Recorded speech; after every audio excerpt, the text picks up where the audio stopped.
السلام علیکم ناظرین، روایت میں آتا ہے کہ جب حضرت تاجدار خاتم النبیین صلی اللہ تعالیٰ علیہ وآلہ وسلم کا وصال مبارک ہوا تو جب مسلمانوں کے خلیفہ حضرت ابوبکر صدیق رضی اللہ تعالیٰ عنہ مقرر ہوئے تو قبیلے کی بچیاں آپ کے پاس اپنی بکریاں لایا کرتی تھیں۔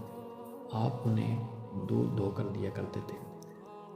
مدینہ منورہ کے قریب حضرت عمر بن خطاب رضی اللہ تعالیٰ عنہ ایک عمر رسیدہ بوڑھی کے گھر جایا کرتے تھے اور پانی بھرا کرتے تھے اور باقی کام کاج کیا کرتے تھے۔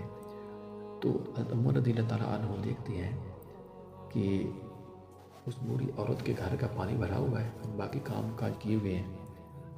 آپ حیران ہوئے اور ڈھونڈنے لگے کہ یہ کام کاج کس نے کیا ہے۔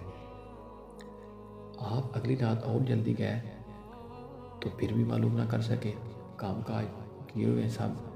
تو جب اس سے اگلی رات آپ اور جلدی گئے تو دیکھتے ہیں کہ حضرت ابوبکر صدیق رضی اللہ تعالیٰ عنہ اس بوڑھی خاتون کا پانی بھر رہے ہیں، باقی کام کاج کیے ہیں۔ دوستو، یہ تھے مسلمانوں کے پہلے خلیفہ اور یہ ہیں اسلام کے پیروکار۔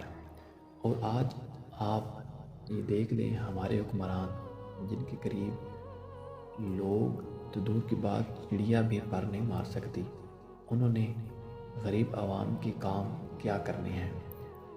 چلتی ہوا میں درختوں کی طرح بدلنے والے جو لوگ کہتے ہیں کہ ہمیں سائنس حاصل کرنی چاہیے، ٹیکنالوجی حاصل کرنی چاہیے، ان سے عرض ہے کہ جب تک اسلام کے پابند رہے مسلمان تو غالب رہے، جب اسلام کو چھوڑ دیا تو ذلیل و رسوا ہو گئے۔ آج بھی وقت ہے کہ ہم اسلام کی طرف لوٹ آئیں۔ یہ اسلام ہی ہے جو غریب کو اس کا حق دیتا ہے، یہ اسلام ہی ہے جو مظلوم کو انصاف دیتا ہے، یہ اسلام ہی ہے جو بیوہ کو اس کا حق دیتا ہے، یہ اسلام ہی ہے جو عورت کو عزت دیتا ہے، یہ اسلام ہی ہے جو والدین کو عزت دیتا ہے، یہ اسلام ہی ہے جو بیٹی کو زندہ درگور کرنے سے بچاتا ہے۔ 75 سال ہو گئے ملک پاکستان بنے ہوئے، ہم اسلام کو چھوڑ کر انگریزوں کا قانون حاصل کرنا چاہتے ہیں اور ہماری ذلت کا سبب یہی ہے۔